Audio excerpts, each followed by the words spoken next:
Yeah, very disappointed. We shouldn't have lost that game. 20 points up with 5 minutes to go or 6 minutes to go. It seems to become a habit now. We make some silly errors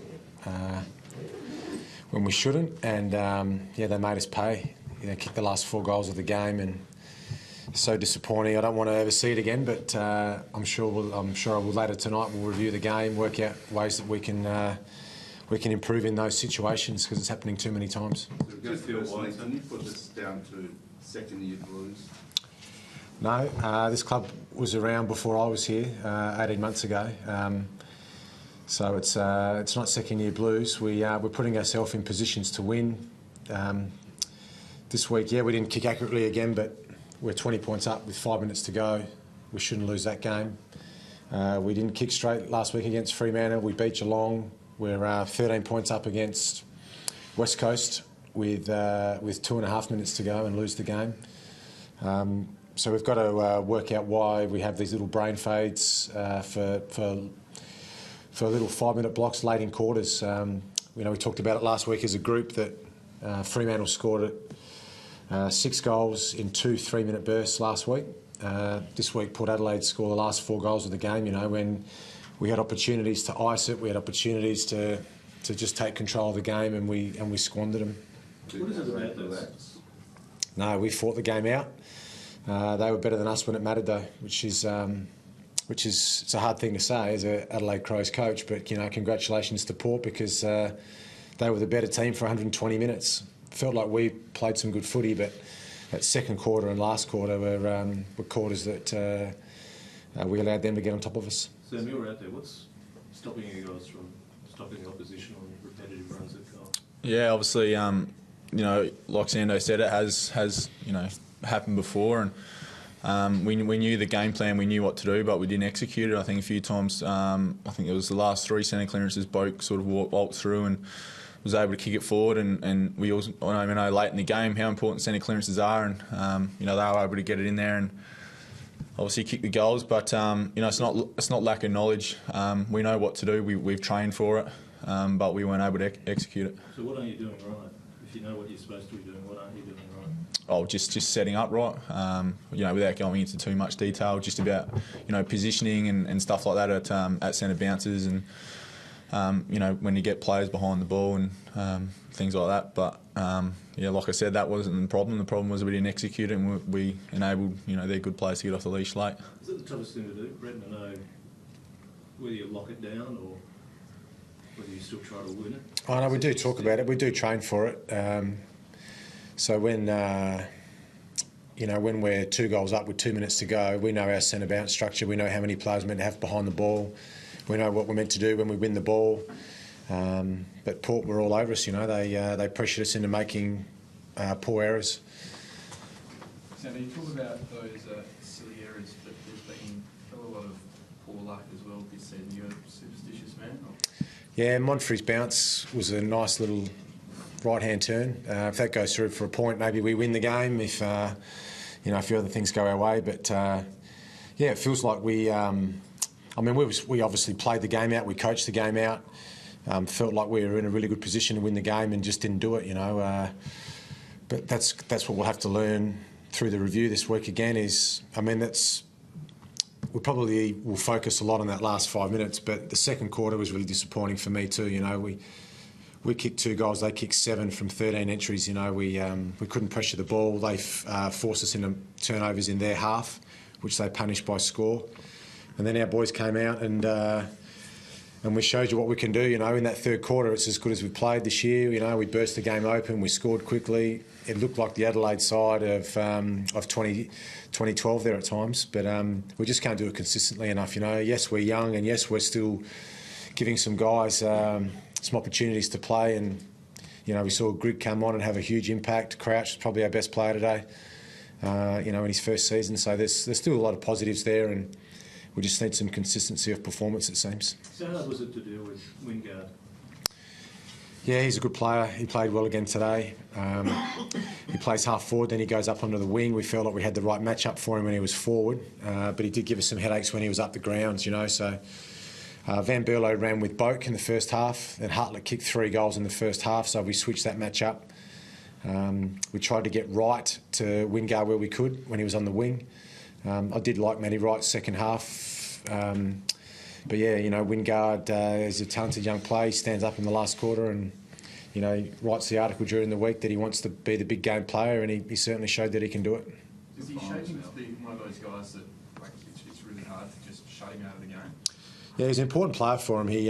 He's in their top 3 for most statistics through their footy club. He wins uncontested ball. He gets inside 50s. He obviously hits the scoreboard.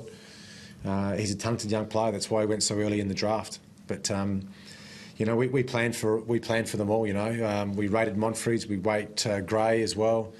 Boak, Hartlett, Ebert. It's a good side, and they certainly played well when it mattered today. To both of you, does this one, of all those losses, the ones that you shouldn't have lost, this one hurt even more because of the occasion of the match that it was, that there was still the hope that you were in the finals race? Yeah, the players are absolutely shattered. There's and I know our fans are too. Driving home tonight, they'd be really disappointed because it's Port Adelaide. Port win and almost assure themselves of a finals berth. We lose and we're out. It seems so. We've still got 4 games though to really finish the year off. We play North Melbourne next week, who we had a good win against the Cats on Friday night. So we'll review the game. We'll look at some opportunities to try and get better. So if you say, how does this one feel compared to the others? Oh, for me, Sando, I'll be able to tell you, I'm obviously being a South Australian. I love playing in the showdown, and it absolutely guts me. To be in, it's still sitting here. It's still sort of a bit of shock because the position we're in, and I guess the Kangaroos game are on the other side, and you really get a feel for how shattering he is. So it's definitely one of the toughest losses I've had. Is there going to be a challenge now to not let this loss sort of deflate you and sort of write off the rest of the year? Yeah, that will be a challenge. Yeah. But we're a young group. We'll keep looking to improve. Like I said, we played some really good footy today. If we'll be able to find a lot of examples of how good we played today. We've just got to keep ensuring that we improve on those sort of brain fades that we have late in quarters, late in games. The good sides, are able to really dig deep, ice the game, show some maturity, and just win the match. And it felt like we won the close ones last year. We were able to win the close ones in 2012.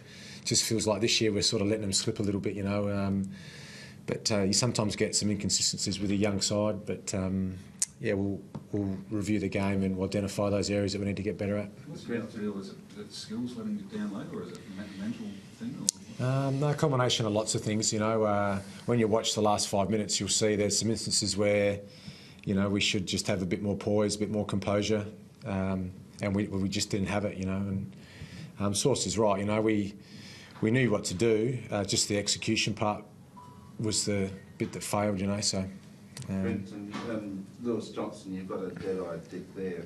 How did you rate his groundwork in the rest of his game? Yeah, his 4 goals were really important for us. You just felt comfortable when he had the ball inside 50 and he kicked the ball straight tonight. And his injury, he almost got injured. The week after Taylor Walker did. So he misses 8 weeks. But it looks like we've got a player there. We found some forwards this year through injuries to key players. We lose Tippett in the off season. We lose Walker early in the season. But we found some players in Jenkins, Lynch, Johnston. So those boys are going to be good players for us. Did you look a vastly improved player to the one that you sort of gave it, 3 quarters to last year? Yeah. I liked his game today. He's been waiting for his opportunity. He played on the edge today.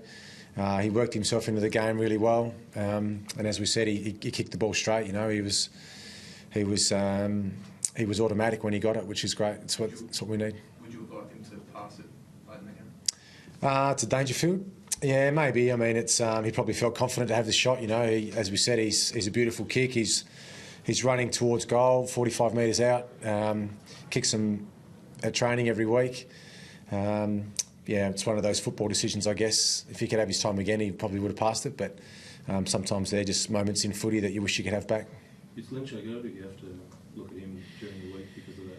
I'm not 100% sure, but he gave me the thumbs up when he came back out after three-quarter time. He said, yeah, he's right to go. I haven't had a chance to catch the dock yet, but he seemed to move pretty well in the last quarter, and I know he was just cramping a bit, but yeah, that was, I think, just normal, nothing to do with the knee. Did he play with painkillers? I don't think so, no. Yeah, I'm not sure. I haven't seen the incident. I didn't see the replay, but no, he didn't have any injections or anything. The doctors just wanted to make sure structurally that his knee was okay, and they gave him the green light to continue, and I'm sure we'll be catching up with him tomorrow to get an update on that one. You know how last week you found that extraordinary that a team could have so few inside 50s and win? Is it a little bit more difficult when you look at showdowns are usually won by contested possession? You've won it pretty easily today. Yep. But you don't win the game? Oh yeah, contested possession's a really important stat in finals and in really big games, and we won that comfortably today. You know, our boys played the right way. They played it hard.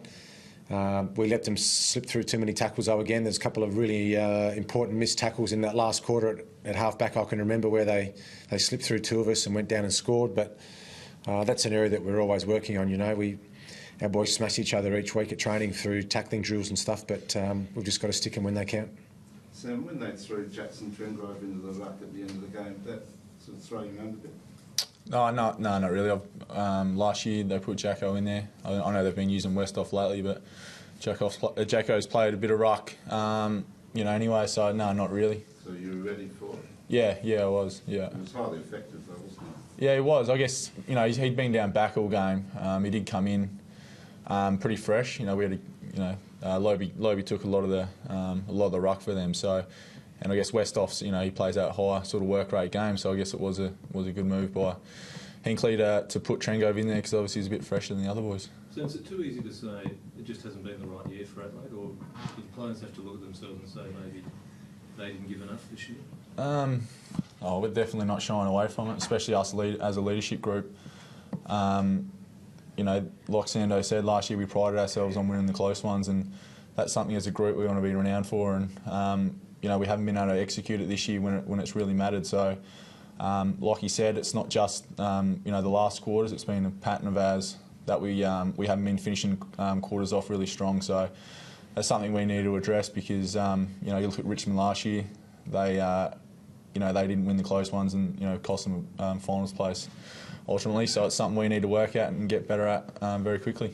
Does it feel like there's quite a list of things to work? Goal kicking, tackling, the way you set up? Oh, there is, but that's footy. There's always something to improve on, and I guess at the moment the positive is, you know, we have exposed a lot of players, and you know, the boys are having a real dip, and you know, we've put ourselves in winning positions in pretty much every game since probably the bye. So there's still a lot of positives, and there's definitely some stuff we need to work at. Brenton, is there anyone that you need to have a look at in the next 4 weeks? Selection-wise, and play them to see what they can offer next year? No, not so much. Not so much. We've still got some players who are playing well in the SANFL who haven't got an opportunity. So there were some good performances again over the weekend, you know, at SANFL level. So we'll still keep picking our best 22 each week. We'll pick a 22 we expect to win, regardless of experience or age. And yeah, we'll do our very best to fight this season out. And can assure our supporters that until that final siren in the last quarter of the last game of the year, we'll be playing as hard as we possibly can. Can you look at other highlights? Jared Patenko, for example, he had a couple of golden moments there. Yeah, the highlights aren't really racing into the front of my mind at the moment, but you're right. There'll be some really good passages of play. You know, if you watch the third quarter in isolation, you'll see what this side can do. You know, and but there's disappointment. There's disappointment for through our coaches group, through the playing group. And our fans must just be shattered tonight, you know, and I really feel for them because this is such a rivalry that they're going to have to deal with at work tomorrow. You know, it's a shame because we should have won that game. We just didn't have the right calmness and poise when it really mattered in that last 5 minutes. So, but for a long part of the game, you say it's a lack of execution, but you've executed many things incredibly well. Yep. For many parts of it. Yeah, we did, but we could play. We played. You know, you could say we played 110 of 120 minutes, but it's the 10 minutes that's hurting us at the moment, and that's when games ultimately won or lost, and when it's important like that at the end of the game. Wind up. Yeah. Thanks. Thanks, Ross.